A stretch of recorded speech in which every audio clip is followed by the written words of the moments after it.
Hello students, welcome to our channel. And यहाँ पे आज हमारा टॉपिक रहेगा फंक्शंस ऑफ बिजनेस। बिजनेस के कॉन्सेप्ट्स हमने पढ़े लास्ट लेक्चर में एंड उसके फीचर्स भी हमने देखे कि क्या क्या फीचर्स होते हैं बिजनेस के। आज हम पढ़ेंगे फंक्शंस के बारे में कि बिजनेस जब ऑपरेट हो रहा होता है तो अंदर क्या क्या फंक्शंस होते हैं। कि हमें तो बिज़नेस एक इंस्टीट्यूशन दिखता है कि चलो एक ऑर्गेनाइजेशन है जो चल रहा है, जो रिसोर्सेज यूज़ कर रहा है ना, हमको गुड्स एंड सर्विसेज दे देता है। लेकिन बिज़नेस के अंदर भी काफ़ी सारी एक्टिविटीज़ होती है। बिज़नेस एक ग्रुप एक्टिविटी है, काफ़ी सारे लोग काम कर रहे हैं, ठीक है। टॉप लेवल पे मैनेजर्स हैं जो डिसीजन ले रहे हैं।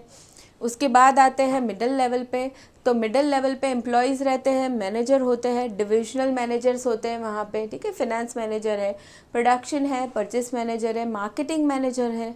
वो लोग भी काम कर रहे हैं, डिसीजन मेकिंग कर रहे हैं एंड डिसीजन को फॉलो करवा रहे हैं। उनके अंडर दूसरे एम्प्लॉयज़ रहते हैं, सबऑर्डिनेट्स रहते हैं। सारे लोग बहुत सारी एक्टिविटीज़ कर रहे हैं, बहुत सारे अलग अलग टाइप का काम कर रहे हैं, फंक्शन कर रहे हैं। तो ये फंक्शंस कौन कौन से होते हैं वो आज हम एक एक करके पढ़ेंगे डिटेल में। चलिए स्टार्ट करते हैं। For the smooth conduct of business activities there is a need to perform certain functions, certain important functions. Generally important business functions are as follows. कौन कौन से business functions होते हैं? तो यहाँ पे फाइनेंस आएगा, marketing, sales, inventory management, human resource management, research and development, public relations, corporate planning, corporate social responsibility, production. ये सारे ही फंक्शंस जो इम्पॉर्टेंट फंक्शंस हम कह सकते हैं वो है बिजनेस के। अब इन सबको हमें एक एक करके डिटेल में स्टडी करना है। चलिए स्टार्ट करते हैं। सबसे पहला हम करेंगे production function. Production function, goods produce हो रहा है, गुड्स बन रहा है, ठीक है। कस्टमर जब गुड्स खरीदता है या सर्विस लेता है, ठीक है, तो वो गुड्स हम कहेंगे या वो सर्विस हाँ जो हम कहेंगे वो कस्टमर को मिलने से पहले बहुत सारी प्रोसेस होती है, ठीक है। गुड्स की बात करें तो गुड्स प्रोड्यूस होता है। जो भी रॉ मटेरियल बिजनेस लेता है उस रॉ मटेरियल को वो उसका फॉर्म चेंज करता है एंड उसे फिनिश गुड्स बनाता है, उसे हम कहेंगे प्रोडक्शन एक्टिविटी। तो वो प्रोडक्शन एक्टिविटी करने के बाद वो कस्टमर को सेल करता है, ठीक है। कस्टमर सीधा रॉ मटेरियल तो यूज़ नहीं कर सकता, तो ये बहुत इम्पॉर्टेंट फंक्शन हो जाता है प्रोडक्शन फंक्शन। अब ये प्रोडक्शन करने के लिए और भी काफ़ी सारी चीज़ें करनी पड़ती है बिजनेस को। जैसे हम रिसर्च एंड डेवलपमेंट कह सकते हैं कि गुड्स किस तरह का बनाना है, ठीक है, गुड्स में कुछ चेंजेस करने हैं या नहीं करने, प्रोडक्ट डिज़ाइन करना पड़ेगा। ऐसी काफ़ी सारी चीज़ें की जाती है प्रोडक्शन फंक्शन में। मशीनरी को लाया जाता है, मशीनरी मेंटेन किया जाता है, जो मशीनरी यूज़ करके प्रोडक्शन होता है। चलिए अभी देखते हैं यहाँ पे क्या दिया है उन लोगों ने। Production function in a manufacturing unit, production relates to conversion of raw material into finish product. इसे हम कहेंगे production. In the service sector the term production is referred as operations. Manufacturing business में हम प्रोडक्शन को non production word ही use करेंगे। लेकिन in case of service industry, जहाँ पे कस्टमर को सर्विस दी जाती है, जैसे हम होटल इंडस्ट्री कहे, इंश्योरेंस कहे, ट्रांसपोर्ट कहे, ठीक है, वो सारी सर्विसेज है, तो सर्विसेज के केस में हम ऑपरेशंस कहेंगे प्रोडक्शन फंक्शन को। Production function creates form utility. देखिए फॉर्म यूटिलिटी क्रिएट करता है प्रोडक्शन फंक्शन, मतलब वो रॉ मटेरियल का फॉर्म चेंज करके फिनिश गुड्स बनाता है, इसलिए यहाँ पे इसे फॉर्म यूटिलिटी कहा गया है। फॉर्म यूटिलिटी क्रिएट करता है production function. Within the production department there are various sub functions which includes. अब ये जो हम प्रोडक्शन मेन फंक्शन की बात कर रहे हैं उसके अंदर क्या क्या एक्टिविटीज़ और होती है जिसे हम सब फंक्शन कहेंगे। Production planning and control.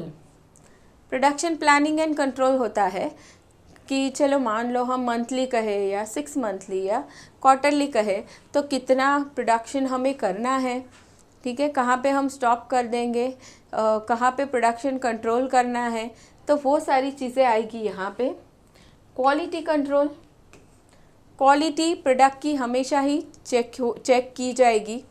अब जैसे कि अभी बिज़नेस क्या करता है, उसके प्रोडक्ट्स की क्वालिटी डिसाइड कर लेता है, उसे हम कहेंगे स्टैंडर्ड डिसाइड करना। कोई भी गुड्स प्रोड्यूस हो रहा हो, वेदर वो मोबाइल है या फूड प्रोडक्ट है या मेडिसिन है या कोई भी हम प्रोडक्ट कहे, उसका एक स्टैंडर्ड डिसाइड किया जाता है कि इस स्टैंडर्ड का प्रोडक्ट तो बनना ही चाहिए। उस स्टैंडर्ड से कम बना है तो फिर वो प्रोडक्ट कस्टमर को सेल नहीं किया जाता, ठीक है, उससे ज़्यादा क्वालिटी का ही सेल किया जाता है। उसे हम कहेंगे क्वालिटी कंट्रोल करना। तो ये भी एक सब फंक्शन हो जाएगा प्रोडक्शन का। उसके बाद आता है रिसर्च एंड डेवलपमेंट।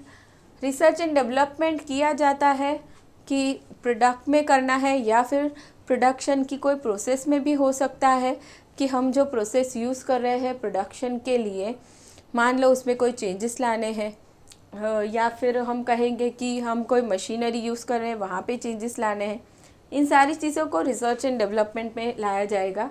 नेक्स्ट आता है maintenance of plant and machinery. Production process में या फिर सर्विस देने में भी प्लांट एंड मशीनरी अगर यूज़ हो रहा है तो उस प्लांट एंड मशीनरी का मेंटेनेंस करना बहुत ज़रूरी है, नहीं तो क्या होगा, वो प्लांट एंड मशीनरी बहुत जल्दी ही ख़राब हो जाएगा।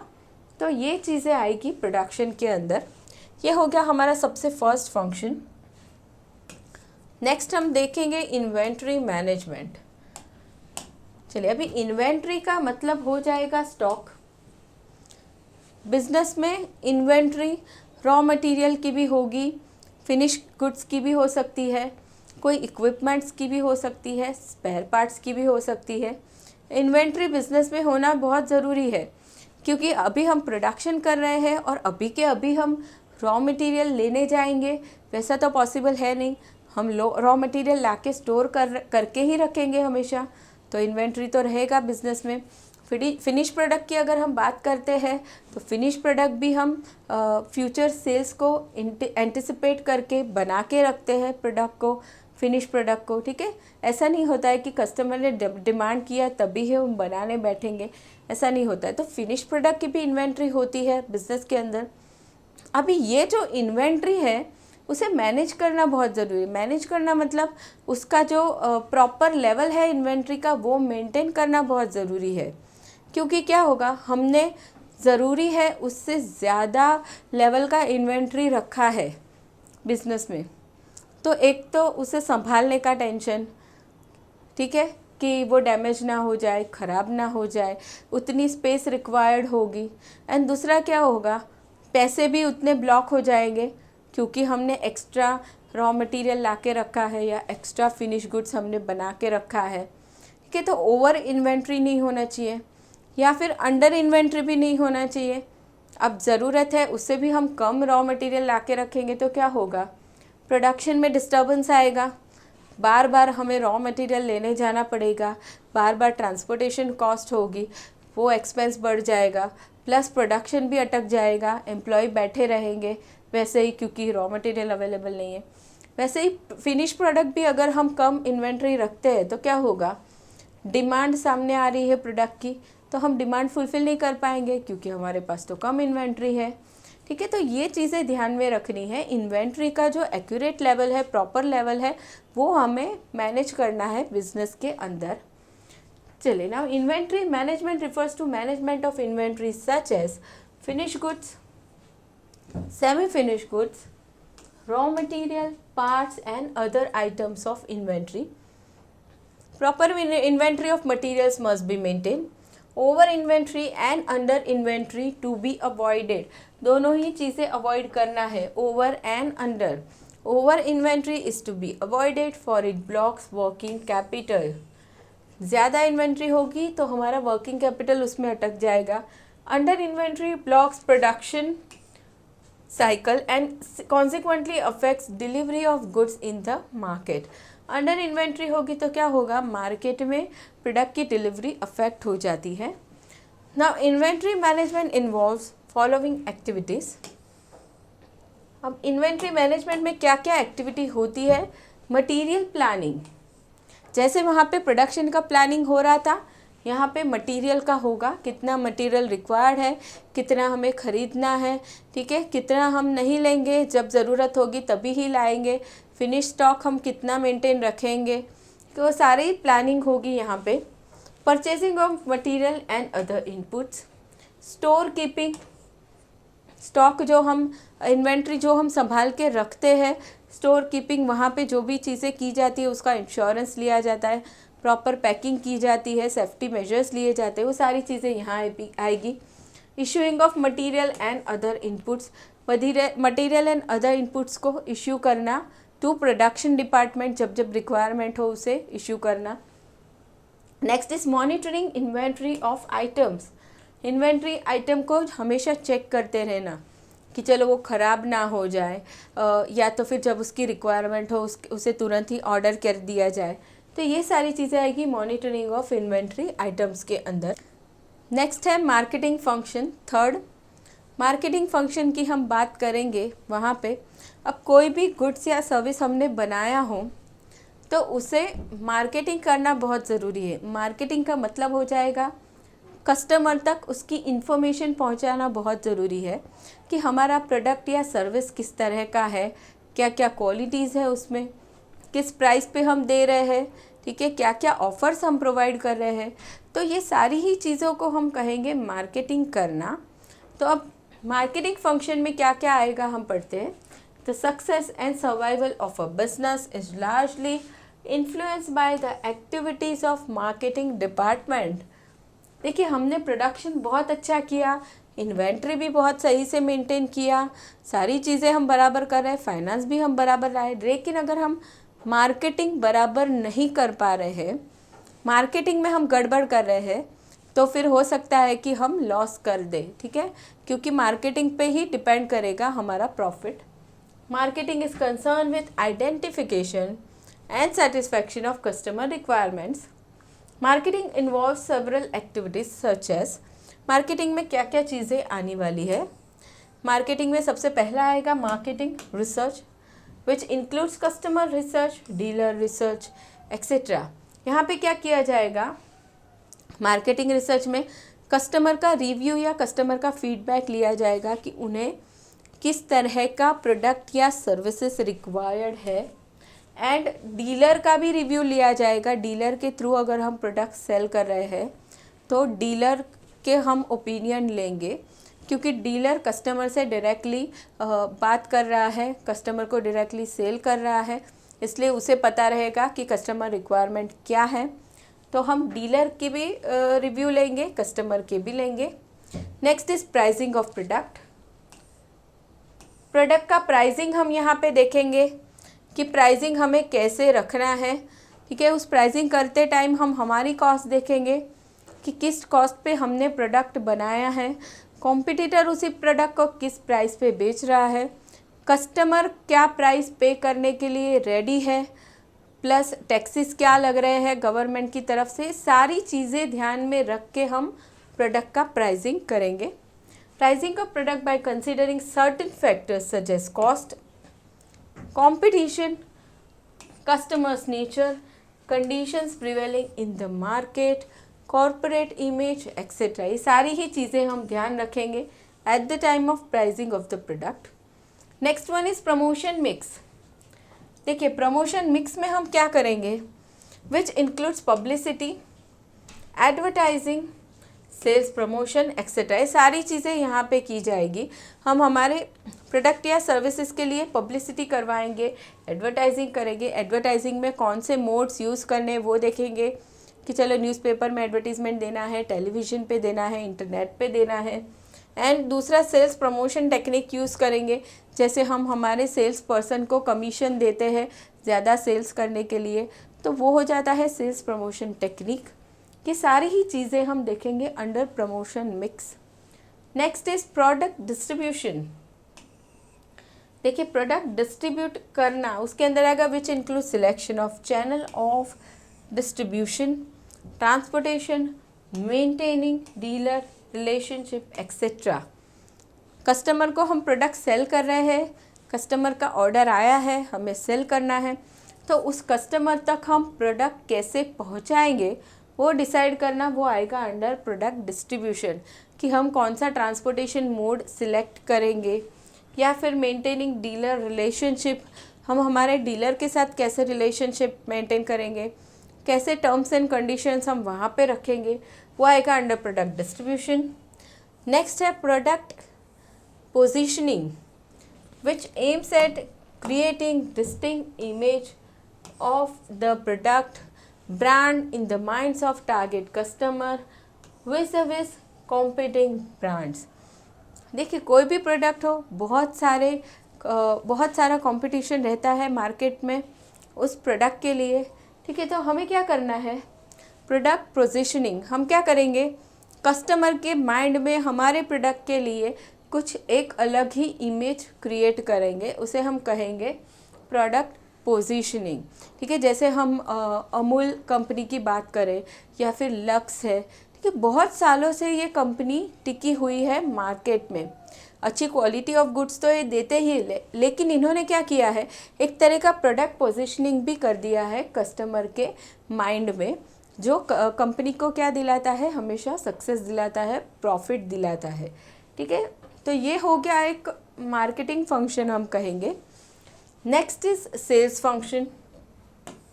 चलिए अभी सेल्स फंक्शन के बारे में पढ़ना है। सेल्स एक्टिविटी भी बहुत ज़रूरी होती है बिजनेसेस में।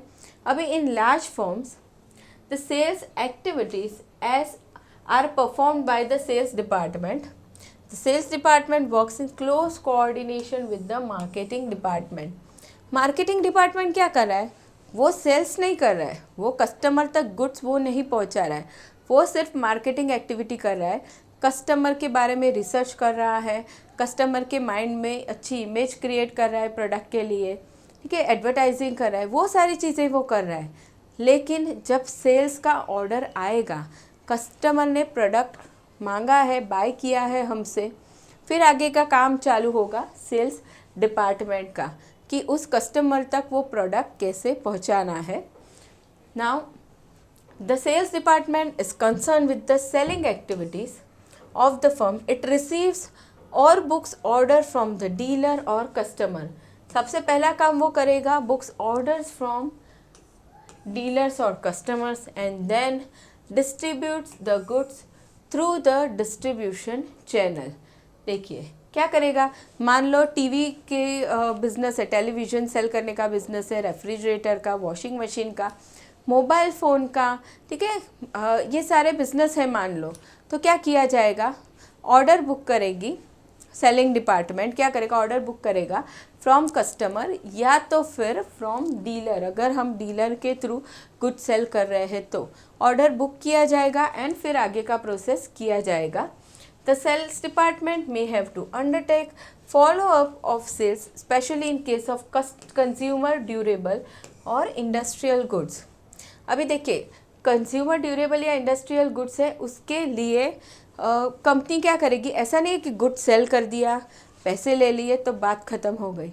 आफ्टर सेल सर्विस भी कंपनी ने ध्यान में रखनी पड़ेगी, मतलब कि फॉलो अप भी लेना पड़ेगा आफ्टर सेलिंग द प्रोडक्ट। अभी मान लो हमने कंज्यूमर ड्यूरेबल सेल किया है, जैसे अभी हमने बात की वॉशिंग मशीन या टेलीविज़न की, सेल कर दिया तो वहाँ पे आफ्टर सेल सर्विस की रिक्वायरमेंट हो सकती है। चलो प्रोडक्ट ख़राब हो गया, कुछ प्रॉब्लम आ गई तो फिर उसे रिपेयर करवा के देना पड़ेगा। एंड दूसरी चीज़ इंडस्ट्रियल गुड्स जो होते हैं, ऐसे गुड्स जो कंज्यूमर नहीं यूज़ कर रहा है, इंडस्ट्री में यूज़ होते हैं प्रोडक्शन के लिए, वैसे गुड्स को हम कहेंगे इंडस्ट्रियल गुड्स। तो वैसे गुड्स के लिए भी आफ्टर सेल सर्विस होना बहुत ज़रूरी है या फॉलो अप करना बहुत ज़रूरी है। तो ये सारे फंक्शंस हो जाते हैं सेल्स फंक्शन में। Now next one is finance function. चलिए अभी फाइनेंस फंक्शन मतलब ये तो बहुत इम्पॉर्टेंट हो जाएगा बिज़नेस के लिए। विदाउट फाइनेंस कोई भी बिज़नेस, छोटा हो, बहुत छोटा बिज़नेस हो, बड़े बिज़नेस की तो जाने ही दो, फाइनेंस के बिना तो चलेगा ही नहीं। Finance is must. अब बिज़नेस शुरू हो रहा हो या चल रहा हो, फाइनेंस तो रिक्वायर्ड होता ही है हमेशा ही। तो फाइनेंस फंक्शन में क्या आने वाला है कि जितनी भी रिक्वायरमेंट है, उस रिक्वायरमेंट के अकॉर्डिंगली पैसे आएंगे कहाँ से, सोर्स डिसाइड करना होगा, ठीक है। वो सोर्स भी कैसा ढूंढना होगा, ऐसा नहीं है कि ज़्यादा इंटरेस्ट रेट पे हमने ढूंढ लिया, कम इंटरेस्ट रेट पे अच्छा इंटरेस्ट रेट हो जहाँ पे, ठीक है, हमें ज़्यादा पैसे ना देने पड़े, वैसा सोर्स ढूंढना पड़ेगा। पैसे आ गए, फंड आ गया बिजनेस में, अब वो पैसे यूज़ कहाँ पे करने हैं वो देखना पड़ेगा। अब जो सोर्स है जहाँ से हमारे पैसे आए हैं, वो पैसे लॉन्ग टर्म के लिए भी आ सकते हैं, short term working capital requirement के लिए भी हो सकते हैं। अब ये जो पैसे आए हैं वर्किंग कैपिटल रिक्वायरमेंट के हैं तो हम वैसे यूज़ करेंगे, लॉन्ग टर्म के हैं तो हम फिक्स्ड एसेट में यूज़ कर सकते हैं, ठीक है। तो यहाँ पे हम बात करेंगे फिनेंस में sources of the fund and application of the funds. Now every business firm, large or small, requires adequate amount of fund for the efficient conduct of its activities. Finance is considered as the lifeline of modern business. Now business finance is concerned with planning, obtaining, utilizing and controlling of funds in a business. ये सारी चीज़ें की जाएगी funds के लिए, planning, obtaining, utilizing and controlling of fund in a business. Some of the important finance function are, कौन कौन से फाइनेंस फंक्शन इंपॉर्टेंट हो गए? Determining right source of fund, कहाँ से पैसे आएंगे, राइट सोर्स डिसाइड करना है। एप्लीकेशन ऑफ फंड, कहाँ पे वो पैसे अप्लाई करने हैं। Next is proper management of working capital, working capital के लिए पैसे आए, शॉर्ट टर्म के लिए पैसे आए, उन्हें प्रॉपरली मैनेज करना है। बहुत सारे खर्चे हैं, मान लो रेंट पे करना है, सैलरी है, ठीक है, इलेक्ट्रिसिटी पे करना है, बहुत सारे एक्सपेंसेस है, तो उसके लिए हम प्रॉपरली फ़ंड को मैनेज करेंगे। Proper management of fix capital, fix capital जो पैसे लॉन्ग टर्म के लिए आए हैं उन्हें कहाँ पे यूज़ करना है, उसका प्रॉपरली मैनेजमेंट करना, ठीक है। ये सारी चीज़ें हो गई under finance function. Next is human resource management, HRM। अब बिजनेस बिना एम्प्लॉयज़ के भी तो नहीं चलेगा, ठीक है, कोई भी लेवल हो वहाँ पे। अभी ये जितने भी फंक्शंस हम पढ़ रहे हैं वो सारे फंक्शंस करने के लिए एम्प्लॉयज़ तो होने चाहिए, विदाउट एम्प्लॉयज़ तो कोई भी फंक्शन होने ही नहीं वाला है, ठीक है। तो अब अंडर ह्यूमन रिसोर्स प्लानिंग क्या क्या चीज़ें आएगी देखते हैं। The success and survival of the firm largely depends upon quality of people, किस तरह के एम्प्लॉयज़ हमारे बिजनेस में काम कर रहे हैं उस पर बिजनेस की सक्सेस डिपेंड करती है। HRM is concern with the management of people in the organisation. HRM activities include human resource planning, यहाँ पे भी प्लानिंग करना पड़ेगा। ह्यूमन रिसोर्स प्लानिंग मतलब हमारे ऑर्गेनाइजेशन का स्ट्रक्चर क्या रहेगा, ठीक है, टॉप लेवल पे कितने लोग होंगे, मिडिल लेवल पे कितने होंगे, लोअर लेवल पे कितने एम्प्लॉयज़ होंगे, कितना स्टाफ होगा, सारी चीज़ें प्लानिंग करनी होगी। रिक्रूटमेंट एंड सिलेक्शन, प्लानिंग करने के बाद रिक्रूटमेंट मतलब बिजनेस में हम एम्प्लॉयज़ को लाएंगे, अपॉइंट करेंगे, रिक्रूट किया जाएगा, सिलेक्शन किया जाएगा, उसके बाद ट्रेनिंग। एम्प्लॉय आ गया बिजनेस में तो तुरंत काम तो नहीं करेगा फर्स्ट डे से, उसे ट्रेनिंग देनी पड़ेगी, या फिर बिजनेस चल रहा है तो वहाँ पे भी कभी कभी ट्रेनिंग की रिक्वायरमेंट होती है एम्प्लॉय को। उसके बाद आता है परफॉर्मेंस अप्रेजल, रेगुलर टाइम पे एम्प्लॉय का परफॉर्मेंस अप्रेजल करना ज़रूरी है। Next is promotion and transfer. Promotions अगर कोई कंडीशंस बिजनेस एम्प्लॉय सेटिस्फाई कर लेता है, ठीक है, तो उसका प्रमोशन किया जाता है, हायर पोस्ट पे उसे प्रमोट किया जाता है। ट्रांसफ़र, बहुत सारी ब्रांच है बिजनेसेस की, तो एक जगह से दूसरी जगह ट्रांसफ़र किया जाता है एम्प्लॉय को। Compensation to the employee, employee काम कर रहा है तो उसके बदले उसे प्रॉपर सैलरी, बोनस, इंसेंटिव्स दिए जाते हैं जिसे हम कहेंगे कॉम्पेंसेशन टू एम्प्लॉयज़। ये सारी चीज़ें आती है ह्यूमन रिसोर्स मैनेजमेंट के under. Next function is research and development. Research and development करना बहुत ज़रूरी है बिजनेस में। अब ये रिसर्च एंड डेवलपमेंट प्रोडक्ट या सर्विस के अंदर हो सकता है कि एग्जिस्टिंग प्रोडक्ट या सर्विस जो हम दे रहे हैं उसमें हम कुछ चेंजेस करेंगे, वो चेंजेस हम करेंगे एज़ पर कस्टमर्स फीडबैक या कस्टमर्स रिव्यू, ठीक है। एंड दूसरा हम रिसर्च एंड डेवलपमेंट कर सकते हैं हमारे खुद के बिजनेस के प्रोसेस में, प्रोडक्शन का प्रोसेस है या फिर सेल्स का है, उस प्रोसेस में भी हम कुछ नया इनोवेटिव कर सकते हैं, जिसे हम कहेंगे research and development function. Nowadays, large firms set up separate department to look after R&D activities। बड़े बड़े बिजनेसेस तो क्या करते हैं, सेपरेट डिपार्टमेंट ही मेंटेन करते हैं जो सिर्फ R&D का ही काम करेगा।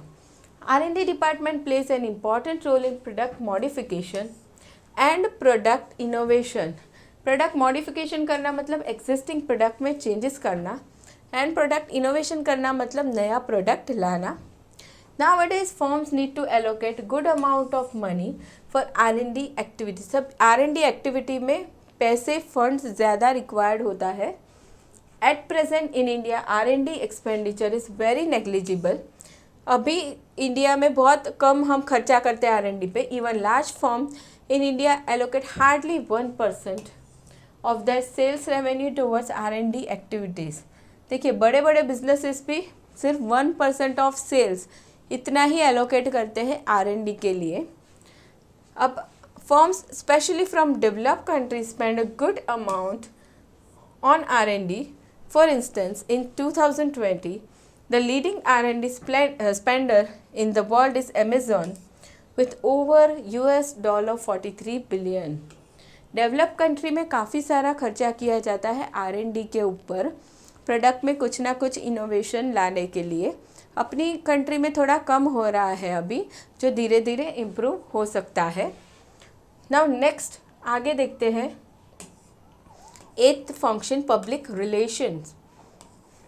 देखिए पब्लिक रिलेशंस, अभी यहाँ पे पब्लिक रिलेशंस पब्लिक में आने वाले हैं, कस्टमर भी हो सकते हैं, मीडिया भी हो सकती है, ठीक है, या फिर हम गवर्नमेंट कहेंगे, वो सारे लोग आएंगे पब्लिक में। पब्लिक रिलेशंस, अब उन लोगों को कुछ क्वेरीज हो सकती है बिजनेस से, कुछ कंप्लेंट हो सकती है, तो वो सारी चीज़ें यहाँ पे देखी जाएगी।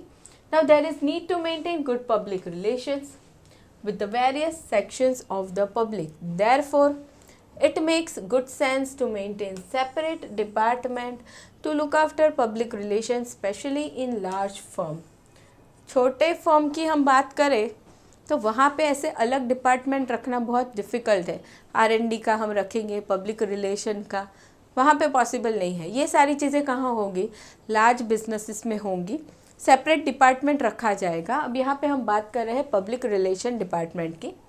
द पब्लिक रिलेशन डिपार्टमेंट में handle public queries, media queries और interviews, complaints from NGO, customers and other agencies. ये सारी ही क्वेरीज या कंप्लेंट्स को यहाँ पे हैंडल किया जाएगा।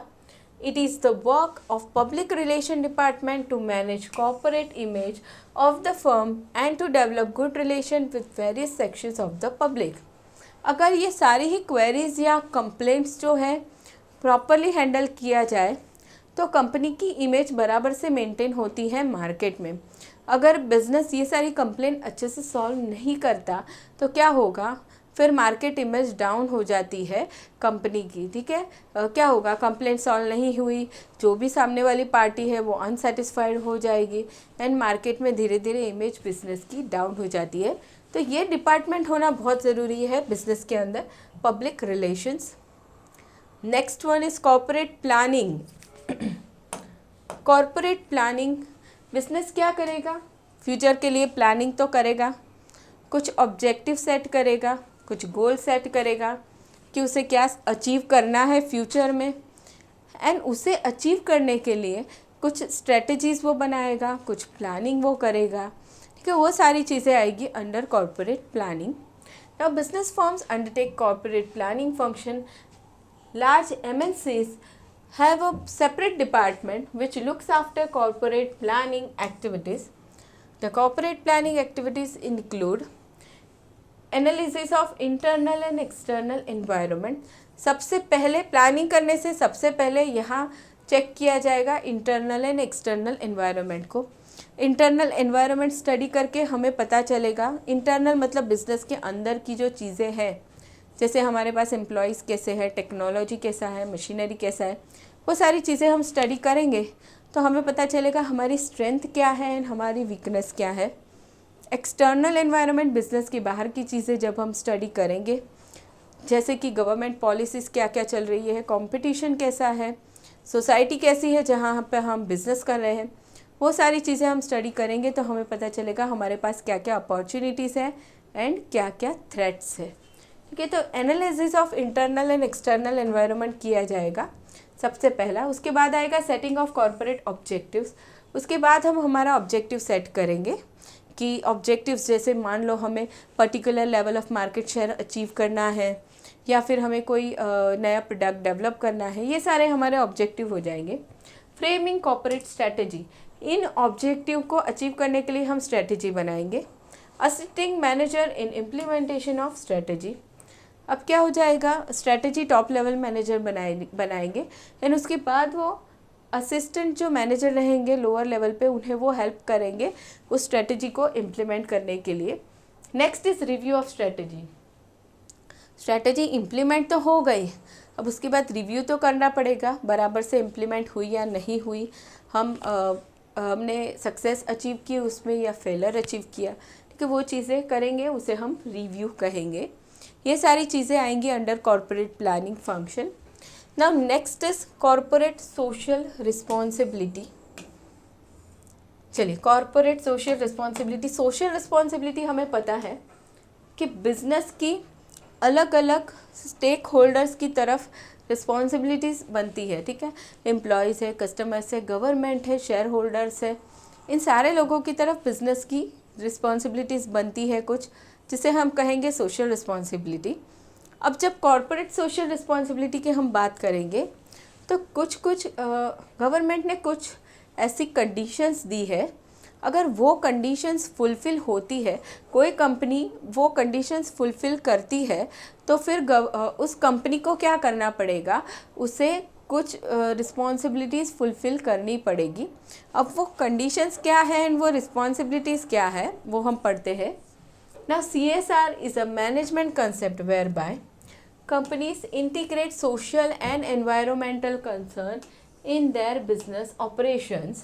ठीक है, अब यहाँ पे क्या किया जाएगा, जो कंपनी है जिसे सोशल रिस्पॉन्सिबिलिटी फुलफ़िल करनी है वो क्या करेगी, उसकी जो बिज़नेस प्रोसेस है उसे इस तरीके से डिज़ाइन करेगी कि बिज़नेस प्रोसेस भी होती जाए और साथ साथ में एनवायरमेंटल कंसर्न भी ध्यान में रखा जाए। ठीक है, एनवायरनमेंट को नुकसान करके कोई भी बिज़नेस प्रोसेस नहीं किया जाएगा, उस बिज़नेस प्रोसेस को डेवलप भी ऐसा किया जाएगा कि उसकी रिस्पॉन्सिबिलिटी भी साथ साथ में पूरी होती जाए। Now CSR addresses the well-being of stakeholders and not just the company's shareholder. Now CSR is a commitment by business firm to behave ethically and contribute to economic development while improving the quality of life of the workforce and their families as well as local community and society at large। अब CSR क्या है, business firm एक commitment दे रहा है कि वो ethically काम करेगा एंड सोसाइटी के इकोनॉमिक डेवलपमेंट के लिए काम करेगा, quality of life of workforce, उसके एम्प्लॉय की क्वालिटी ऑफ लाइफ इम्प्रूव करेगा। ठीक है, and local community and society के वेलफेयर के लिए भी वो काम करेगा। Now the companies act 2013 mandates companies with net worth more than 500 crores और revenue of more than 1000 crore or net profit of more than 5 crore to earmark at least 2% of their average net profit of preceding 3 years for CSR activities। देखिए, ये जो conditions मैंने बोला था, यहाँ पे conditions आ गई। क्या क्या कंडीशंस है, अगर कंपनी की नेट वर्थ 500 करोड़ से ज़्यादा है या फिर रेवेन्यू मोर देन 1000 करोड़ है या तो फिर net profit more than 5 crore है, तो ऐसी कंपनी क्या करेगी, सोशल रिस्पॉन्सिबिलिटी के लिए काम करेगी। लेकिन उसके लिए भी कंडीशन है, क्या है, at least 2% of their average net profit of the preceding 3 year वो स्पेंड करेगी सोशल रिस्पॉन्सिबिलिटी के एक्टिविटीज़ पे। मतलब पिछले 3 साल के जो नेट प्रॉफिट था उसकी एवरेज निकाली जाएगी, उसका एटलीस्ट 2% कंपनी को स्पेंड करना है सोशल रिस्पॉन्सिबिलिटीज़ की एक्टिविटीज़ पे। चलिए ये हो गया, कंडीशंस देखा हमने, एंड सोशल रिस्पॉन्सिबिलिटी पे कितना खर्चा करना है वो देखा हमने। The firms undertake a series of activities to fulfil CSR obligations. The CSR activities include, क्या क्या चीज़ें अभी की जाएगी CSR में? Donations to relief and rehab programmes, undertaking social awareness campaigns, supporting educational initiatives, training weaker section of the society for self employment. ठीक है, ये सारी चीज़ें सोशल रिस्पॉन्सिबिलिटी में आती है, करनी होगी। CSR can generate competitive advantage such as enhance access to capital and markets. अब यहाँ पे आने वाला है increase sales and profit, operational cost saving, improve productivity and quality, efficient human resource network, improved brand image and corporate reputation, enhance customer loyalty, better decision making and risk management process etc. मतलब कि अगर companies corporate social responsibility जिन्हें भी applicable है, हमने ऊपर देखा, बराबर से फुलफिल कर रही है उनकी रिस्पॉन्सिबिलिटीज़, उन्हें ये सारे ही कॉम्पिटिटिव एडवांटेज मिल सकते हैं। सेल्स बढ़ेगा, प्रॉफिट बढ़ेगा, ऑपरेशनल कॉस्ट सेविंग हो सकता है, इम्प्रूव प्रोडक्टिविटी एंड क्वालिटी, ये सारी ही बेनिफिट उन्हें मिल सकते हैं। ठीक है, तो ये हो गया हमारा 10th फंक्शन जिसे हमने देख लिया। अब नेक्स्ट लेक्चर में हम स्टार्ट करेंगे स्कोप ऑफ बिजनेस, जिसे हम करने वाले हैं नेक्स्ट लेक्चर में। आज हमने ख़त्म कर लिया फंक्शंस ऑफ बिजनेस को। मिलेंगे नेक्स्ट लेक्चर में student. Thank you so much everyone.